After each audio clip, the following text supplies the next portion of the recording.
زیندان و زیندانی و کۆماری ئیسلامی و سێدارە و ترس و تۆقاندن هەموو ئەمانە وشەگەلێکی هاومانای هاوتەریبی هاوچەشنن. کورد و خەبات و کۆڵنەدان و قارەمانیەتی و چاونەترسی و ئازایەتیش دیسان وەکو یەک پێناسەکرێن. وشەگەلی ڕیزبەندی دووەم دەق و دەق پارادۆکسێکی زەقی وشەگەلی ڕیزبەندی یەکەمن. سڵاو بینەرانی خۆشەویست، بەختەوەرم جارێکی دیکە و لاڵقەیەکی دیکەی بەرنامی ڕامان هاتوومەتەوە خزمەتان.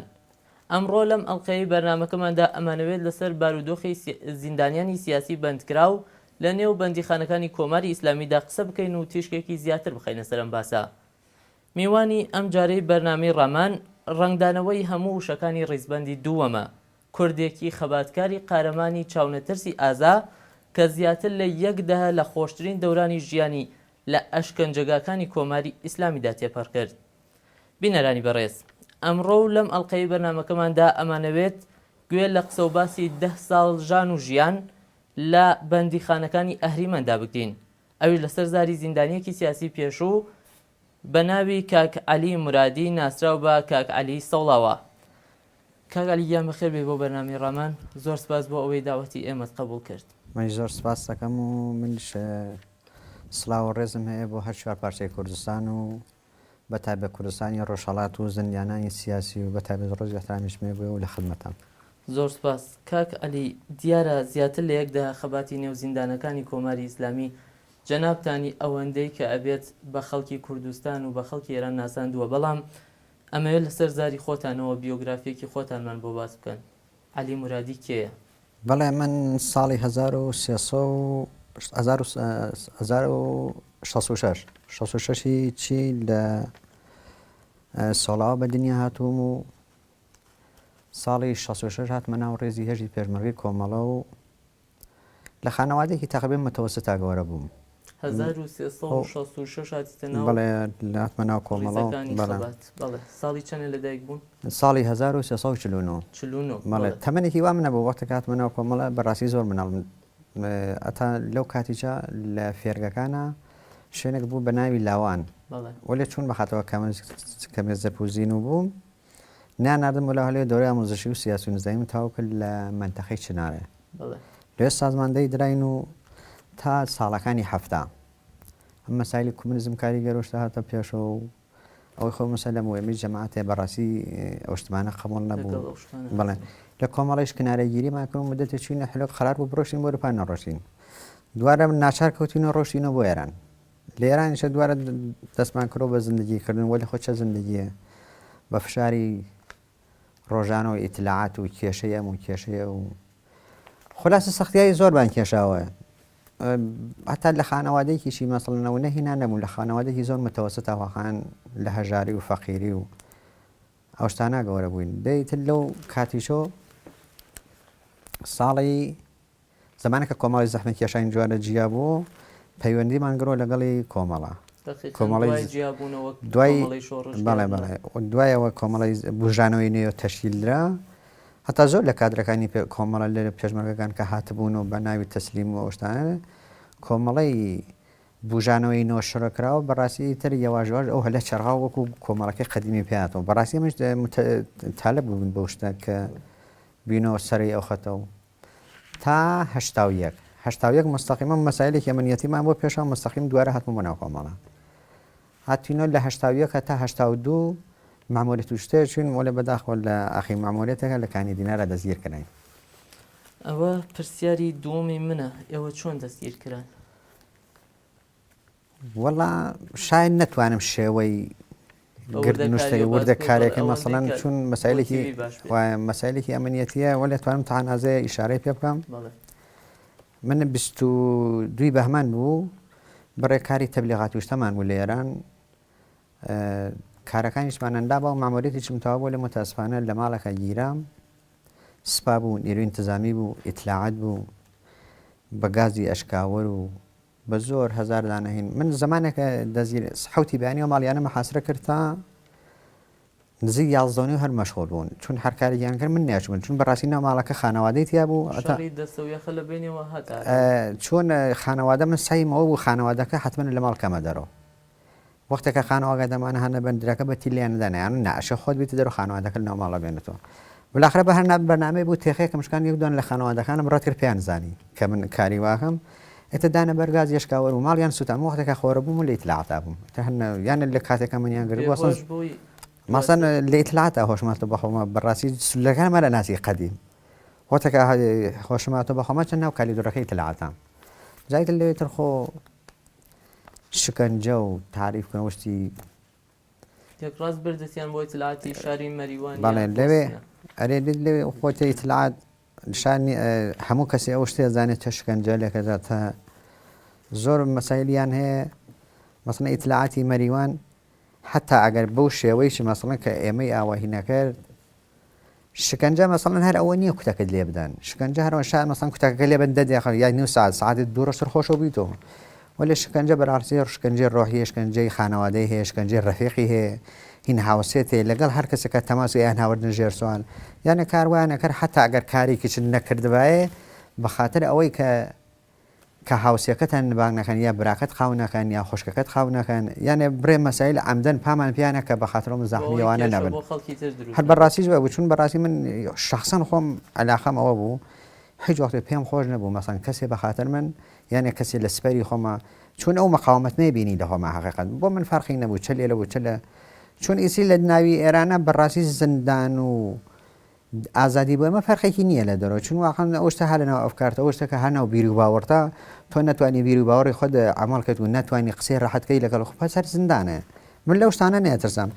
دەیتر ماوەیەکی 18 مانگ من هەر لە ژێر باجووی و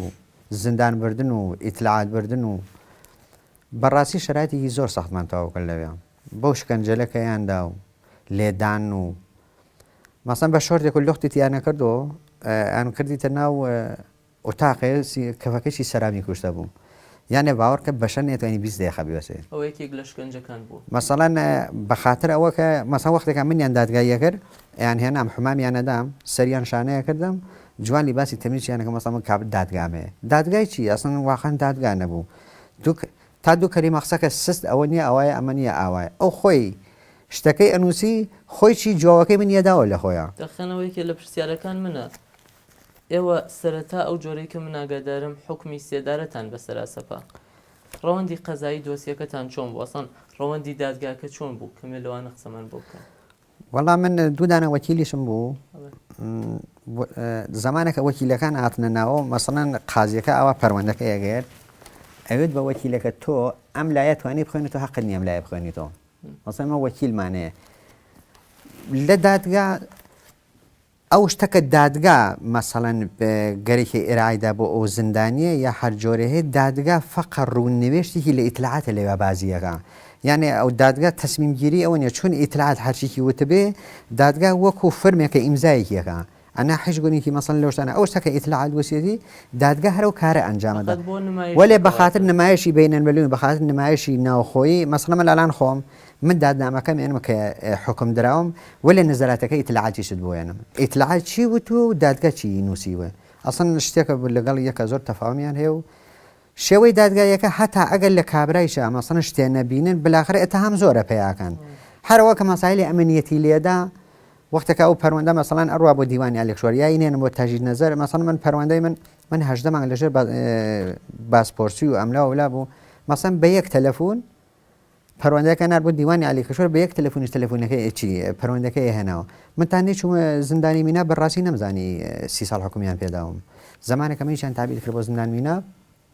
هەتا داستان ئەوەتە داستان نەبوو دادگستەری بوو دادگستەری منی گەلۆ نەداوتەوە پەروەندە غێر قانونیە دەهاتن لە تارانەوە بە یەک تەلەفۆن دروستیان کرد بەڵکە کە تۆ 30 ساڵ تابیدت هەیە بوو جا لە پەروەندەکەی چی نووسراوە قانونی 1342 لێداوە بۆ عشراری مسلحی زمانی شابووە ئەوە تۆمەتەکەت بۆ تۆمەتی محاربەیاندا بەڵێ محاربێ خۆوەڵێ هەر محاربەی تر محاربە فیلەرەوەی ئایدام شتێدا بۆ ئەرێ لە ژێریی هاتووە کەلیمێکی بەکار بردووە بە ناوی تابیدیەکەیە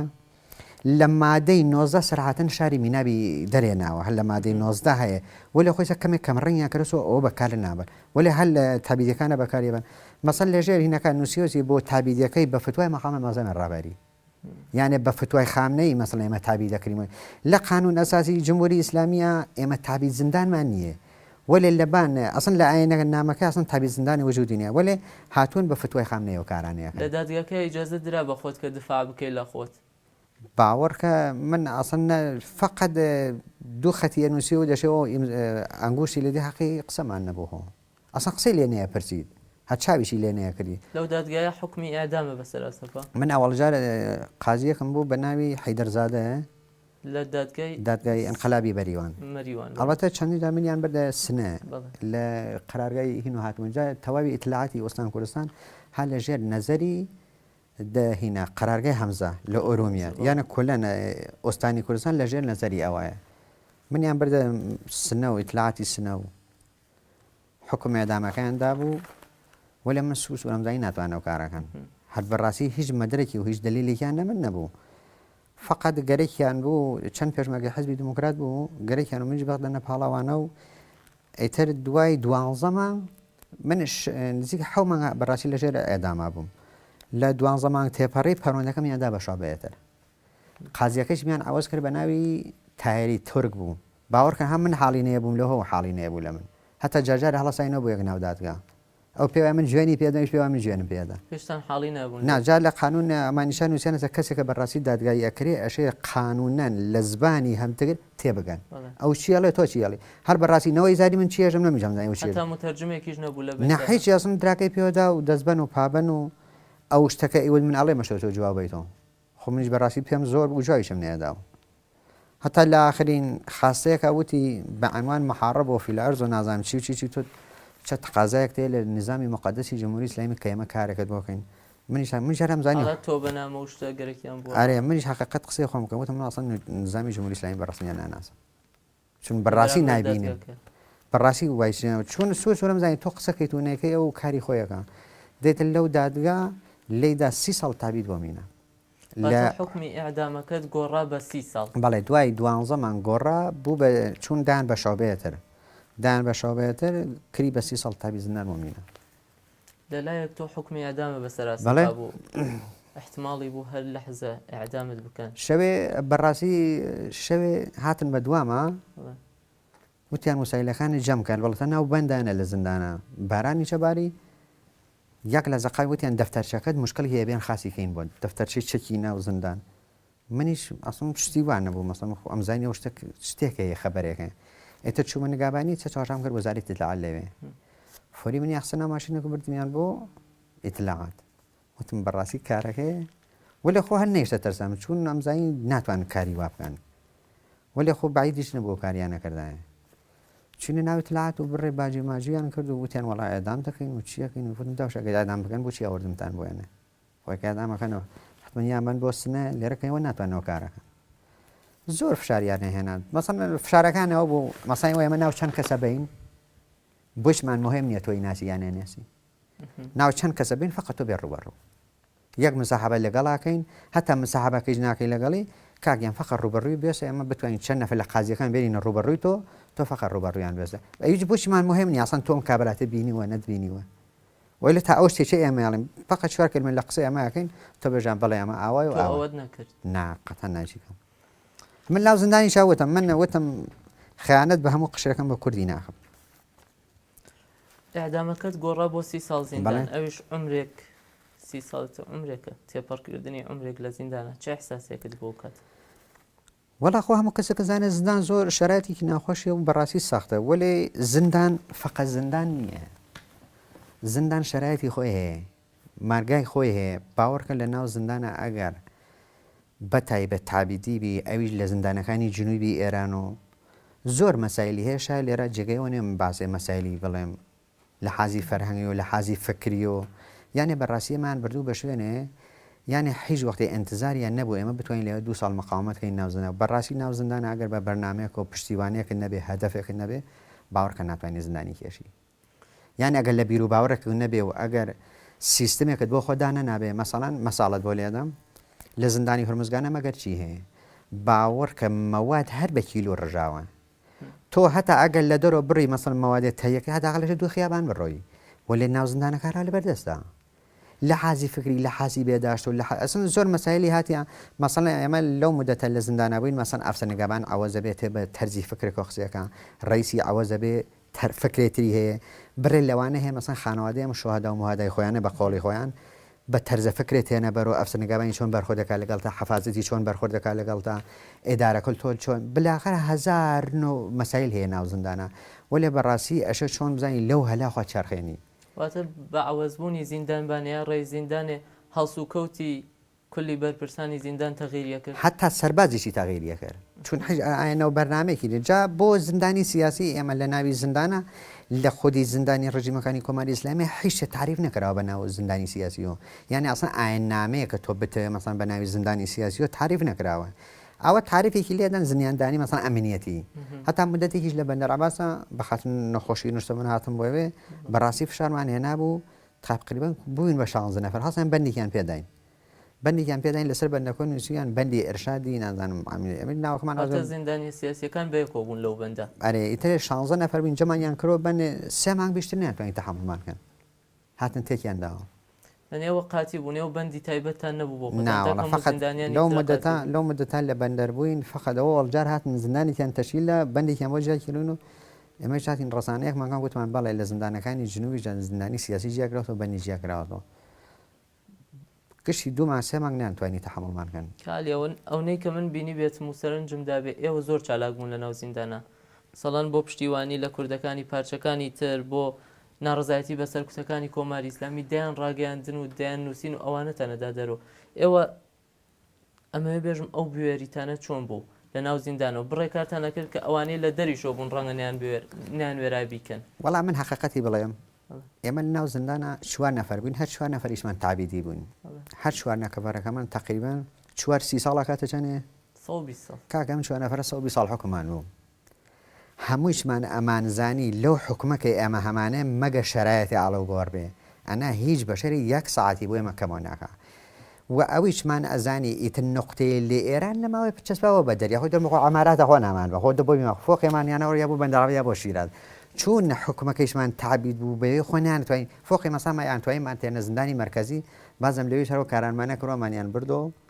زیندانی میناب بەڕاستی ئەوە یەکێ لە گرینی و یانە نقطەی ئەسڵەکان چون بەڕاستی نەکەوە بێژن هیچ هەدەفێکمان نەبوو یا بڕوامان بەوە نەبوو کە ڕۆژێ بینە بدەرەوە باوەڕکە من ئەو 12 ساڵیش ناو زیندانی مینابا بووم هەلازل لە ناو فکرێکەوەم بلاخرە ڕێگەی بازە بێ وەلێ خۆ ناو زیندانیشە ئەگەر تۆ مەشغوڵی کارێ نەبی ئەگەر مەسایل لە ڕساینەکە من چۆنەوە کارە ناکەم کابراایەکی مەحزرەت شیعەیەکی خوێڕی لە لوبنانە ئەسڵ معلوم نییە بەڕاستی شیعە یانە لێ ئێرانەوە پاسارێکی ئێرانی بە تاوقەتر کۆمەکێکە باشە من نەتەوەی کوردم بۆچی نەتوانم لەگەڵ نەتەوەەکەی خۆمە هاوکاریەکەم بێ ناوزن باشە من خۆم ئەسیرم خۆ دەم ئەسیر نییە من خۆمی ئەسیر کردووە لە پێشستان ئێوە بۆ چالاکیانەتان مەسەڵەکەتان بگۆڕیە بۆ ئێعدام دەیتر وڵای ئێمە مازایی لەم شرایەتە ناتوان بێنە شاید بچیان کراوە لە تابید و ئەڵبەتە لە زیندانی زۆرە هاتن تەزەکوریان پێدان وەلێ زیندان هەمیشە یەک تەزەکوری پێداین ئەیوت زەحفی ناو زیندان ئەو شتە ناو زیندانە هەیە مەسایلی ئەمنیەتی و غەزا و بێداش و کوتەگلێدان و شکنجە و ئەڵبەتە ئەمە بینبێنی ژەوانمانەدا دەرەوە ئەوی لەگەڵ ئێمە هین مەکەن ئەوانە باز مەکەن ئێمە بیشتری ئەمان ئێمە لەگەڵ داعش تەرەفین ئەسمە بەسمان شتێتر نییە وەلێ هەر بۆ بەهانەی داعشەوە زۆر مەسالیشمان لەگەڵی تێکەڵە کرد ئەیشمانزانی بەڕاستی خەتەرە زۆر هەتا من بەڕاستی وەختێکە لە زیندانی هاتمە دەرۆ تەواشای هەر گوشیەکەم کرد بەڕاستی هەم ئەکسیەمەیتەوە هەم فیلمێمەیتە و چۆن پەرچەمەکانی داعش پاشێلەکەین و لێەوە هەتا من جارێ پەرچەمی سووریە و هەتا هین عێراق حەکەیسە بێسلاهین مالکی وشتە هین عەرەبستان و سووریە و رووسیا و تورکیە و داعش و ئێرانمان هاوار هەر شەشەکان پێکەوە ئاوری بدەین من ئاوریشماندا وە لە ڕسانەی نەکرا هەتا خودی زیندانی زانی وتی ئێمە و مەسلەتانەی دێن بەدادگا وتم وەڵامی کێشەیەکم نییە بیدە بدەم مەکە پەرچەم سووتانی چێ ئەو ڕۆژە سەڵ جارمەیە سووتێن بامی جارێەوە بسووتێنین ئەمە بڵێم مەسەڵەن ئەو ڕاگەیاندن وشتە ئێوەتاندا دەرەوە چۆن کارەکانتان ڕێکە خست لە ناو زیندانە لەژێر چاودێری ئەمنیەتیا بوون ئێوە چۆن مەسەڵەن نەتانتوانی ڕاگەیاندنێ بدەنە دەرەوە ڕسانەی بکەنەوە وەڵا زیندانەکەی چۆن زیندانێکی شلۆغ بوو ئێمە ئەمانتوانی لە کاناڵی کەسایەتەوە کە دەستڕەسیمان بێ بە ڕسانەوەشتە هەتا لە گوشی فرەکەس لەوێت مانتوانی سفادەکەین خۆشمان بەرنامەمان بوو بۆ خۆمان لەوێ چون ئەمە باوەڕکەم مدەتێ لەوێ زۆر ما بووینەوە زۆر کارەمانتوانی بکەین لەوێ ولی خۆ ئەلبەتە لە شرایەتی 2 ساڵە ویلاتوها مەسەڵەن ئەگەر هەڵگەڕێتەوە بە ساڵەکانی 4 ساڵ لەمەوبەر 5 ساڵ لەمەبەر هەڵ شرایەت وامان نەبوو لەم 2 ساڵی ئەخرە بەخاطر تحریمی اقتصادی لە سەریانە ناوەین کردبوو لە ناو زندانەکانە حیج بوون بودجەیەکیان نەبوو لەگەڵ زندانی خەرجیکەنەوە بە زندانی لە گیفانی خۆیەخوا ئەسڵ زندان بودجێ هەتا غەزاکەیشی نییە بیدا بە زندانی یعنی ئەوە گەورەترین زعبوو لەبانەوەشتە کە بەڕاستی شتێکیان پێ نەیەکەنا مەسڵەن تۆ هەتا زۆر کەسیش بوو هەتا مەسایلیان ڕسانەیە کرد وەلێ گەورەترین زعفێکە ئێمڕۆ لە ناو زندانەکانە هەیە باوەڕکە مەسەلەی و تحریمە چون نەبووجانێ زندانیەکە هینکەن زندانی لە گیفانی خۆیەخوا خن لە پرسیاری بعدیمە ئەمەوێت لەسەر ئەو فەزا قسە بکەین کە لە ناو زیندانە هەیە زۆرێک لە میدیاکان و زۆرێک لە ڕسانەکانی ئۆپۆزیسیۆنی کۆماری ئیسلامی بەدەیان شێوە باسی بارودۆخی نالەباری ناو زیندانەکانی کۆماری ئیسلامیەکەن دەیان شرۆڤە و دەیان تەحلیل لەسەر ئەو شتە دراوە بەڵام کوردوتەنی 100 دکتۆر بەقەت دەردەدارێکی لێ نازانێ ئێوە زیاتر لە یەک دەهە لەو فەزایە ژیاون کەمێ قسەی بارودۆخی ناو زیندانمان بۆ بکەن ئەلان ئێمە لەوێ نەخۆشمان هەیە مەسەڵەن نمونە بەناوی ئەفشین سۆرابزادە یعنی ئەگەر بیوێ مەسەڵەن هەتا قورسێکی هەتا مێدە باوەڕکەشە پۆڵی پێ بدە لە گیفانی خۆی یعنی لە گیفانی خۆی ئەو شتەکە جمهوری ئیسلامی تعریفیەکات و لەبارەی زیندانی و ئەڕواتە مەسەڵەن مەدافعان حقوق بەشەر و سازمان ملەل و برشتایەک مەسەڵەن تەبلیغەکات دروستە لە کتێوەکانی هەموو شتێ نووسراوە وەلێ بەڕاستی ناوزانە هیچ کام لەو کارانە قانونەکان خۆشی جێبەجێ ناکات ئەسڵەن کە هیچ جێبەجێکی ناکات تازە ئالان تەواوی کێشەکانی ناو زندان مەسەڵەن تەواشاکن دەزان کام زندانی وازی خۆشە ئەڕەن 2 ملیۆن 3 ملیۆنی لێ سێنن مەسەڵەن بۆ لولە ئاوێ بۆ لامپچراو یعنی کلەن ئەو شتانە لەسەر زندانەوە هەتا مەسایلی ئەلان لە بەندەر عەباس حەداقل 5 تا 6 نەفەر ئاماری هەیە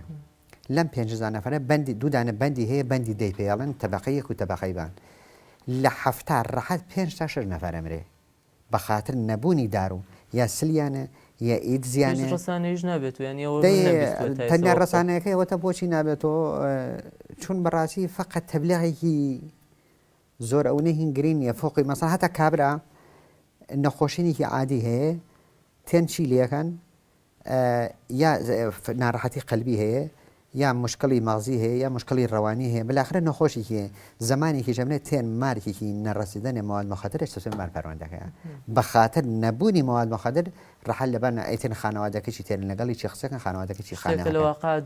شتێکە لە واقعە ئاسانی غێرە ممکنێ ئەگەر کابرا بە خاتر مواد مردووە باوەڕکە بە کیلووە لە بەردەستیە ئەسڵ نیازی بۆ ئەو ئەنووسێ بە نەڕەسیدنی مواد مخدر یانە موادی پێ نەگەیشتووە کەتیا چووە هەر موادی بۆ لە دەر ئەسڵ کابرا تێتە ناوزنە سالمە بڕۆ بەندی جوانانی هەیە یا بە جرمی کاڵاوە هاتوونەتانەوە یا بە خاتر مەسایل خانەوادە هاتوونەتە ناوە بلاخرە بە هەر جرمی هاتوونەتە ناو لە ژێری 8 ساڵ و 15 ساڵ ولی دوای 4 تەواژاکەی محتادێکی سفرە لە دەریچە سالم بووها ولی زمانێکەوە فەزا بازەکاتێتە ناو هیچ چە مواد مخدر یاسان خۆ لەوێ تریاک بە مواد حەسێ ناکەن تەنیا ئیسە شتێکە لەوێ نوعی موادی جدید هەیە هەر بە سورەتی سرۆمیە پێڵێن چەندیسەک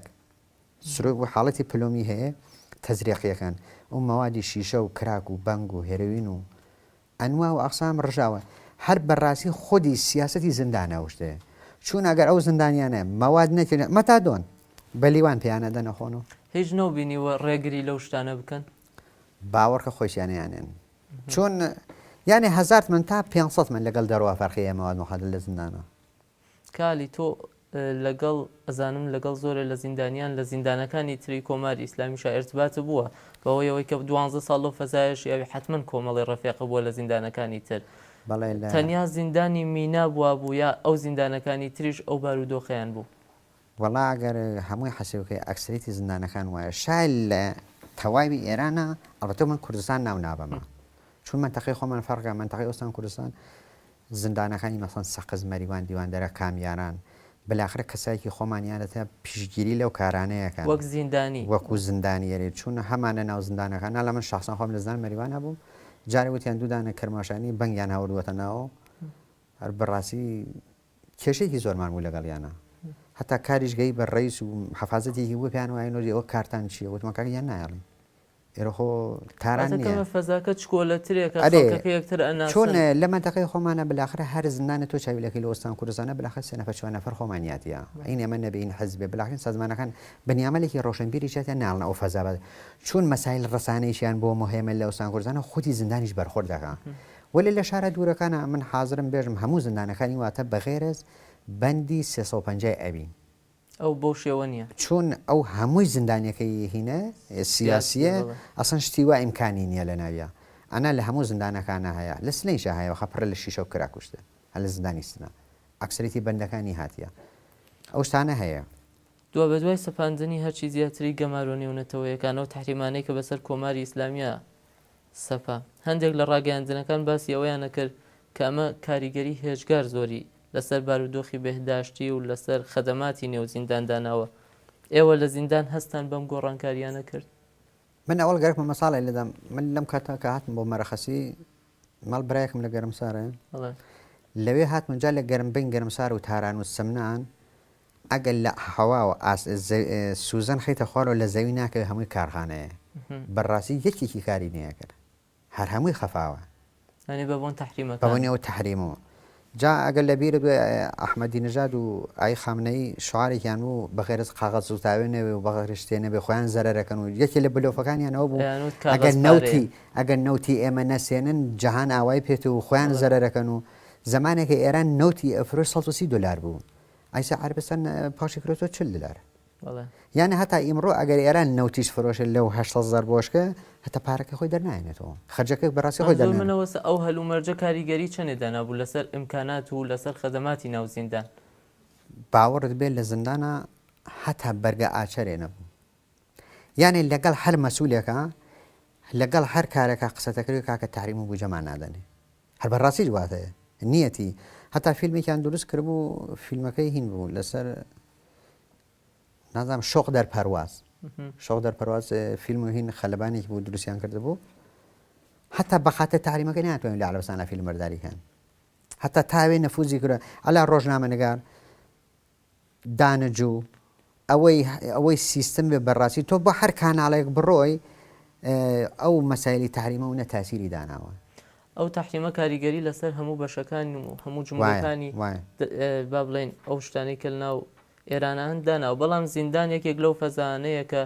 ڕەنگە ئەوە ئەو تحریمانە ینی کاریگەری تحریمەکان ڕەنگە دەرز نەکاتە دەرەوە نەمێ ئێوە وەک زیندانیەکی سیاسی باسی ئەوە بکەن لە باری بێداشتیەوە سەن زیندان چکاری ئەو تحریمانە چ کاریگەریەکی بەسەر باری بێداشتی ناو زیندانەوە بوو البته کۆماری ئیسلامی تا ساڵەکانی 75 و تا 76 ڕۆژانە بودجەی لە سازمان ملەن 5,000 تمەنی بۆ زندانی وەرەگرت سازمان ملەتی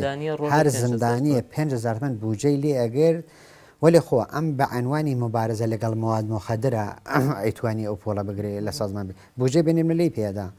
ئیتر ئەوان بەو باوەڕێگەین واقعا جمهوری ئیسلامی خۆی پاخشکونەندەی مواد مخدرە هەتا شەوێ دوودانە کارشنا دانیشتوان قسەیانە کرد ئەیانوێت ئەگەر تەواوی شوترەکانی سیستان و بەلوچستان ڕۆژانە مواد مخدر واردکان ناتوان 45 تۆن واردی سیستان و بەلوچستانکەن کارشناسەکان ئەمە لە تارانە ڕۆژێ 20 تۆن ئێسفادەیەکرێ تارانەکە مەسەڵەن ئەمەژین 12 میلیۆن وەلی باوەڕت بێ شاید 3 میلیۆنی 2 میلیۆنی لەناو مواد مخدرا بێ دەتۆ تەواژاکەی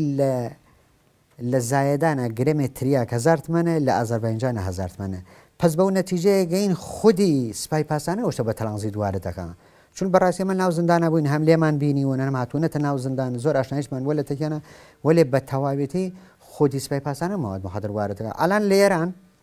15 ئۆستانمانی من مەشغوڵی مواد مخدرەیە شغڵێکیان خۆ نییە ئیتر لەوێ مواد مخدر شتێکی ئیتر ڕۆژانەی کاریانە سیاسەتی خۆی جا لەو لایشۆ ئەڕوا ساڵانە 100 نەفەر 150 نەفەر لەم تەکاوەری و بەسیجی و مەسیجانە لە مەرزی پاکستان و ئەفغانستانە ئەدا بە کوشتە خۆ جمهوری ئیسلامی هاتووەتوانێت مواد قەتکات چۆن قەتکە کاکە یانە ڕۆم قەراردادێکی یەک بلیاردی لەگەڵ ئەفغانستانە بەسم کاکە گوڵی محەمەدی ئەمێ گەنێت مواد مخدر نییە خۆی سیاسەتی خۆی تر قسە بکەم ساڵانە ڕێژەی ئیعدام لە ناو زیندانەکانی کۆماری ئیسلامیە ئەچێتە سەرەوە بۆ نمونە هەر ساڵێک ئەم ساڵ پێم وایە ئێران خۆی ئەعلامی کردووە نزیک بە 200 نەفەرێکی ئیعدام کردو ینی ئەوە ئاماری فەرمی خودی جمهوری ئیسلامی بووە لە حاڵەتێکە ئەحمەد شەهید ئیعلامی کردووە 753 کەس ئێعدام کراون. ئێوە خۆتان من ئەعدامیەکان بینیوە کە مەسەڵەن ڕسانەی نەبێت و کەس باسی نەکرد بێت؟ من ئەتوانم لە ساڵی ڕابردوو لە ئیمزاڵی جدیدا ئاماری 260 نەفرت پێ بدەم لە هورمزگان. من حازرم ناوەکانیشی بدەم هەل لە خودی هورمزگان. جارێ 35 نەفەری هەر دەسەجەمی کێشابان کولەن مواد مخادر بوو. بە ئەسڵا زۆر کەس بوون مەسەڵان بە مەوادی مسلحانە گیرابوو، دەرگیری مسلحانیشی نەبوو وەلێ هاتنەوە دەرگیری مسلحانین لە بناوی هینە کرد بە خاطرەوە بڕشتی بێ بەوە ئەعدامەکە. ئەلان بەندێ بوو لە زندان بەندەر عەباسە پێیانەوەی بەندی دوو تەواوی عەشرارەکان و حکومە سەنگینەکان نەخەنەوە بندووە. من ئەتوانم ڕێگە ئاماری 150 نەفرت پێ بدەم، یانێ بەناو بە مشەخەساتەوە فقط لە زندانی بەندەر عەباس. لە زندانی بەندەر عەباسە ئەویش هین 3 بەندێ. ئەلان لە بەندی دوو 3 ئۆتاقیان کێشاوەتەبان، مەسەڵەن 3 ئۆتاقی 25 نەفرە 26 نەفریان کێشاوەتەبان. من هەتا زۆر لە تەسویرەکانیشیانم هەیە و ناوەکانیشی حازرم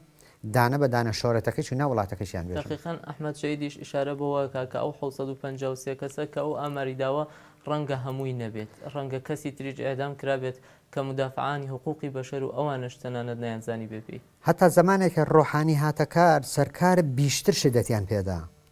چون شایەکیان داخستنەوە مردما بە شعاریانی نەکرد، بەڵێ یەکێ لە شعارەکانی ڕۆحانی ئەوەتە کە زندانی ئازاد کات و زندانی سیاسیەوە لە یەکێ شعارەکان ئەوە بوو. خۆی قەزایی لەگەڵ ئەو شعارە خۆ مەحالە بوو، ئەمانەتن کاری خۆیان نەکرد، ڕۆحانیش خۆڕە گەوجانەکە خۆی قسەیە کردوەتەوە.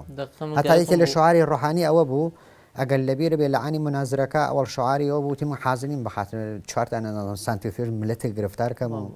نازانم تۆ سەرهەنگی و تۆ پادگانی بیرەکەیت و بلاخرە تاکیکی خۆیان بوو ئەنا چە ڕۆحانە بی و چە حاجیاغا بە چە حاجی فەرقێکی نیە. بلاخرە سیاسەتی پرسیارەکان من بوو دقیقاً دوایەتە سەرکاری دەوڵەت ڕۆحانی ئەزانین گشتمانەزانین کە نەوعەکرانەوەیەک بەڕووی دنیای دەرەوەیە کرا، حەداقل لە هەڵسوکەوتا لە شێوازی قسەکردنی کۆماری ئیسلامیان نەوەکرانەوە ڕوو بە دنیای دەرەوە کرا. بەنسبەت زیندانیانی سیاسی ئایا گۆڕانێک لە هەڵسوکەوتی دەوڵەتە پێکات؟ من بە نەزەری من هێشتا ئوسولگەرەکان باشن تا ئیسلاح طلبەکان، یعنی خراپتر بوو، چون ئیسلاح طلبەکان ئەو شتەکە واقعیەتە ئەنجامیەدەن. ئوسولگەرەکان ئەو شتەکە واقعیەتە بە بەرچاو مردم و ئەنجامیەدا، وەلی ئیسلاح طلبەکان خنجێل لە پشتەدەن، بە شعار دێنە دەرۆ بەرۆ ئەسن واخانی شەرواسم ئەسن ڕۆحانی ئایا ئەو هەموو شعارەدای ڕۆحانی ئەڵەتە من کارم بەسەر بڕێ ئوسولگەرا و ئیسلاح طلب بوونی ئەسڵ ئێمە ڕیاسە جمهوری لێ ئێرانە دروستە قسەیەکەن مەگەر ئەحمەد نژاد داوای نەکرد بڕوە سەرکەشی زندان ئەمریکا خۆ نەیانێشت،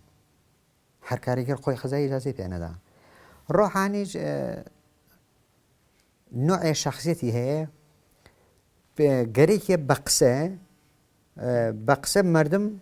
مەگەر بەردەم بەڕاستی تاسیریان داناوە لەسەر ئەو شتە کە ڕۆحانی ئەو قسانیە کرد و فەزا ئەڵبەتە خۆیان فەزایەکیان باس کرد لەو مدەتا، وەلێ بەڕاستی ڕۆحانی هاتووەتە بۆتە ڕیاسە جمهور هەتا خراپتر بۆ چاکر نەبووە، وەلە چوون نەرم قسەیەکان شعارێکیان ئەوەتە بەتایبەت دیپلۆماتی خارجیان ئەلان مەسەڵەن زەریف لە مزاکرەکە شتێتر ئەڵێت لە ناو ئێرانە. کاگەعەلی لە ناو زیندانە زیندانیانی سیاسی ئەوانەی کە خۆت لە نزیک و ئاشنایی و بووە تەکیانەوە خۆیشت کاتی هەڵبژاردنەکان کە شعارەکانی ڕۆحانی و ئەوانەتان نەبیست هیوا ئومێدێکتان بوو کە نەوعێ گۆڕانکاری باش بەسەر وەزعی زیندانە بێت؟ قەتعاً ئاسا ئێمە ئیتمینانمان بۆ قسانە لە بۆسن گوێشمان لە قسانەوە چۆن هەر بەڕاستی ڕۆحانی ئەوەڵ کارێکی ماڵ تا 700 بنزینەکەی بردە بەسەر بۆ مردم، ئەتا ئەحمەدی نژاد بۆ هەنوە تندێ و کاریە نەکرد. باوەڕتان نەکرێت ئەسەن باوەڕیشمان پێ نییە، چۆن جارێ هەتا ئەو مەسایلی زندانی کەریزە کاتووە بەرۆ زندانی کاریزە هەتایتە گیانی بەو شوێنە بەڵێ ئەمە ئەوواوە هەتا هاتن خودی ئوسولگەراکان بەحسیان لەسەرەوە بەڵێ ئەم زندانە خودی ئیسلاح طلبەکان دروستیان خۆی ئاین موسەویە، یانێ هەتا بە دەلیل و مەدرکی وشی گوتیان وتیان زندانی ئاین موسەویانە خۆیان دروستیان کردووە. کاکعەلی لە زیندانی مینابە دوایاتنە سەرکاری دەوڵەتی ڕۆحانی لەباری ئیمکانات و لەباری خەدەمات و وەزعی بەهداشتی ئەوانە کەمێ باشتر نەبوو بەنسبەت دەوڵەتی ئەحمەدی نژاد، ینی گۆڕانکاریەکی باشتان نەبینی خۆت؟ باوەڕکە من زمانێکە هاتم بۆ مەرەخەسی ژەمجار 200 من بوو ناو کاردەکە پێیان نەبوو بێمدا، هەتا پۆلی خۆشم بوو نەیان بوو ناحچینێکی نەکرۆ خراپتریش بووە و بەڕاستی ناو ئەلان ئایسە هەر تەواوی زیندانەکانی ئێران ئەسڵ تۆ شتێکە بەناوبووجە نابیدی. مەسەڵەن زیندانی لە ڕۆژنامە نووسیوەسی یاڕەتە لە ئەنامەی زیندانی شە تعریف کراوە، مەسەڵەن هەر زیندانیە 850 مەیل لێ نەزەراگرەوە باشە تۆ ئەمڕۆ 850 چی لێەکەی لە ئێران لە حاڵەتێکە خۆتانی سەر لە بەشێ لە قسەکانی ترتانە ئیشارەتان بەوە کرد کە سازمانی ملل بۆ زیندانیە 5,000 تمەنەدا بە کۆماری ئیسلامیانی ئەیدا پێشووتر پێشوەیدا بڵێ ئەمەوێت لەسەر هەڵسوکەوتی زیندانبانەکان قسەمان بۆ بکەن هەڵسوکەوتیان چۆن بوو لەگەڵتان یان ئەو بەرپرسەکانی تری ناو زیندان زیندانبانەکانی ئەگەر بە جەمعەن تەواشایەکەی گشتیان تەرەفداری ئیسلاح تەڵەبەکانن چون تابەی شعاری ئەمانە قەراریان گردووە و کەمێن نەرمترە مەسەڵەن ئەگەر لە 10 نەفەریە شاید 1 نەفەری ئوسوڵگەرا بێ هەڵسوکەوتیان چۆن بوو لەگەڵتان لەگەڵ زیندانیەکان وەڵا لە کۆلاگەر حەسەوەکەی مەعمورە من ئەسڵ قەتەن ئیمانم بە بڕوان بە زیندانبان نییە چون بەڕاستی زیندانبان ئەو شێوەی بلاخەرە تۆ بتەوە نەتوێت مەعمورێکی نەح حاکمیەتەیە نانی ئەوە حکوومەتەیەخوا چون ئەگەر زیندانبانێکە واقعان ئەو هەموو جرم و جەنایەتە بینێ ئەو هەموو شتەیە بینێ لەوێ قەیچیەکە کاکە یان ئایسەم مەسەڵەن پێشمەرگەم لێرە نەعەداڵەتیەکە بینم لە شوێنەکە وەڵام مەترەحیەکەم پێشمەرگەی سادەیش بم کادریش بم هەرچی مە شتێ وەلێ بەڕاستی زیندانبانێکە ئەو شتە ئەبینی ئەڵا لەمە لەوێ زیندانبانان هەیە ناوەکانیشیان مەشهورن ئەڕۆن سەرۆچاویانە پێشنەڕۆن 5 نەفەر 6 نەفەر ئەدامەکەن زیندانبانیشە من پرسیارم زۆر ماوە و دیارە شتی زۆر ماوە کە باسی بکەین بەڵام هاوڕێیان لە پشتی کامیراوە ئیشارەکەن کە کاتێکی وامان نەماوە منەمێ وەک دوایین پرسیار ئێوە وەکو یەکێک لە زیندانیانی سیاسی کە ئێستا بەخۆشیەوە ئازاد کراون و بەڵام دیارە هەندێک لە ڕەفیقەکانتان هێشتا لە نێو بەندن پێتان وایە حیزبە سیاسیەکانی کوردستانی ڕۆژهەڵات یان ئۆپۆزیسیۆنی کۆماری ئیسلامی و یان خەڵکی خودی خەڵکی مەدەنی کوردستان ئەبێت بۆ هاوکاریکردنی زیندانیانی سیاسی چی بکەن بۆ پاڵپشتیکردنیان دەبێت چی بکەن وەڵام من تەجربەیەکە ناو زیندانە هەموو لەگەڵ زیندانیەکانە زیندانیم کێشەوە من تەنیا ئاوات و هیوامەوەیە وەکو پیژنەهادێ وەکو زیندانێکی سیاسی واقعان مدەتی من ئەوڵ 12 ساڵ جارێ زیندانیم کێشاوە جارێکی 6 ساڵ ئەگەر بی چوار هەمووی جەمەکەی نزی 18 ساڵ تایسە زیندانیم کێشاوە وەلێ بەڕاستی تەنیا شتێکە مهمە ناو زیندانیە سیاسی لە بتوانن ئەو سازمان بەتایبەت حزبی دموکرات و کۆمەڵە من کارم بەسەر حزبەکان تۆ نییە بەتایبەت حزبی دموکرات و کۆڵ چون بتەوێت نەتێ بلاخر زیندانیەکان ئێمە زۆرترن تابیدەکان ئێمە زۆرترن حزبی دموکرات و کۆمەڵە ئەگەر بیان توانیە کەمپینێکیان تەشکیلدایە بە ناوی زیندانیانی سیاسی پشتیوانەیەکیان لە زیندانەکانەوە کرایە بەڵێ یعنی ئەگەر ئەو شتە لە ناو حزبەکە دروست بێ باوەڕکە زۆر تاسیری هەیە و ئەوە پیژنهادی منە ئومیدواریشم ئەو شتە تەشکیل بێ چون بەڕاستی ئەگەر ئەو شتە تەشکیل بدرێ چون هیوایەکە بۆ زیندانی یەکگرتوویەکی زیاتر یەکگرتوویەکی باشە زیندانیانی سیاسیە پێک دێت کە ئومیدواریشم ئەو مەسایلە پێش بێ من تەنیا داوامەوەتە وەکو ناڵێم وەکو زیندانێکی سیاسی ئەڵم وەکو زیندانی کەونە تەجربەمەیە ناو زیندانە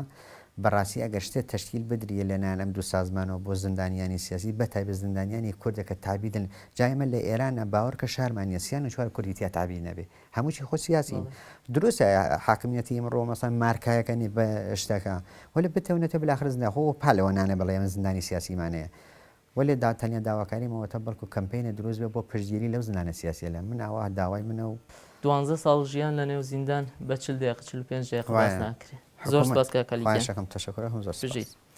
بینەرانی خۆشەویستی ڕۆژهەڵات تیوی بەم شێوەیە گەیشتنە کۆتایی ئەم ئەڵقەی بەرنامەکەشمان هیوادارم جێگەی ڕەزامەندیتان بوو بێت